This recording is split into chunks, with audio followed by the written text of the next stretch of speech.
Hi, I'm Shashi and this is Karisu. Throughout our whole life growing up, we've all heard of Bermuda Triangle, but most of us don't really know what it is and what caused all this commotion, all these theories which comes up regarding it. So today we're going to look at answers for all those, what it is, what happened there, why is it happening there, all the theories people put forth. But before that, don't forget to subscribe to the channel and like the video and we can get straight to it. The Bermuda Triangle is a section in the sea, a mythical part of the sea covering almost 500,000 square miles of the ocean between Florida, Bermuda and Puerto Rico. This entire area was first mentioned by Christopher Columbus. Yes, the exact same guy who got lost looking for India. Yeah, he mentioned it first, but he didn't really coin the word Bermuda Triangle at that time. He just mentioned that particular area of the ocean. And according to his story, when he went through that place, he noticed that his compass started misaligning, started spinning in circles. So he didn't go further into the area and just turn around and use another route. But this also followed his claim of a giant flame of fire crashing into the ocean. So most likely there was a meteor there at that time. And he also claimed that he saw weird light coming out from the ocean at a distance. Another famous mention of Bermuda Triangle comes from William Shakespeare in his play The Tempest, which apparently is from a real-life Bermuda Triangle shipwreck. But Bermuda Triangle didn't really become a big talk of the people until the 1960s. This is before the series of events which happened prior to that. So the major thing which happened, I'll go chronologically, is in 1918 when a 542-foot-long Navy cargo ship went into there called USS Cyclops, went into the Bermuda Triangle and disappeared without a trace. And these people didn't even call for help or hint that there was something wrong because they had all the equipment to call for help, but none of them did, and the ship just went missing. And this ship had 300 men on board. Following that, in 1942, two other sister ships of USS Cyclops went through the same route and went missing as well. Most recently is in 1945 when 5 Navy bombers carrying about 14 men went into the Bermuda Triangle for some test bombing and stuff, disappeared there without a trace. But this time they did radio back for help.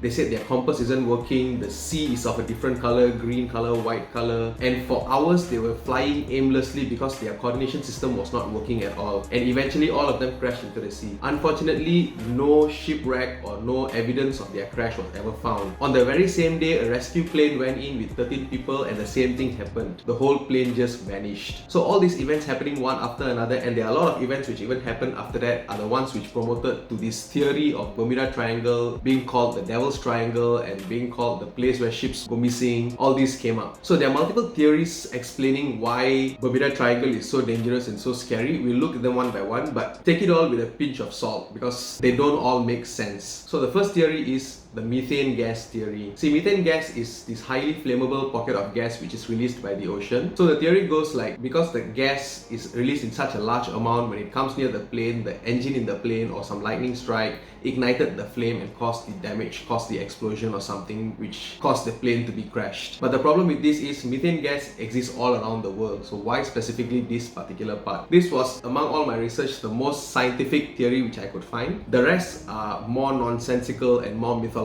depending on which term you prefer best. So the second theory is Atlantis. If you don't know what Atlantis is, I've done a video about Kumarikandam previously. The link is right up here. It's about an entire civilization which submerged into the sea. So the Atlantis theory goes like this. Since the entire civilization got sunk, and this was so called a very highly developed, highly scientific civilization, and according to mythology, they used something called crystal energy to run their city, to provide vast amount of free energy to their people. So the theory is that these crystals and all are still existing underwater, which causes disturbance in the magnetic field, and some even say that this is a protective mechanism of the city, because some theories claim there are people still living under there, and some theories claiming there are giant monsters, sea monsters living there to protect the city. So this is some sort of defense mechanism against external influence to the city. And the third theory, which is the most incomprehensible one, is the aliens theory. So every time there's something mysterious going on, we always relate back to aliens, and this existence of aliens is actually agreed by science that it's a mathematical possibility because of the vast size of the universe, and there is possibility that life could have emerged elsewhere. We just haven't scoured enough of the solar system by itself to know what's going on out there. So the Bermuda Triangle is apparently a portal for aliens to come and go to and from their place, their planet. This is why planes which go there goes missing immediately, because they go through the wormhole or time ripple, something which pushes them to another dimension or another planet or another end of the galaxy. And the fourth theory, which is is the most plausible of all is it's no mystery at all. Because if you look at the number of planes which go missing at the Bermuda Triangle, number of ships which go missing at the Bermuda Triangle and elsewhere on the earth, it's almost the same. It's like comparing the number of accidents which happen in KL and the number of accidents which happen in a rural area in Sarawak. It's because of the high amount of traffic, the sheer number of vehicles there which causes higher incidents there. Same goes to this Bermuda Triangle. Because it's in the equator, there's more traffic there in that particular area, ships and planes and everything. So this is the reason why more planes seem to go missing there. So that's about Bermuda Triangle and the theories which have been put forth to explain why things go missing there. What do you think? Which one do you agree with most? Do you think aliens are the ones kidnapping people, or is it the methane gas, or is it Atlantis? Comment down your thoughts below, and until the next video,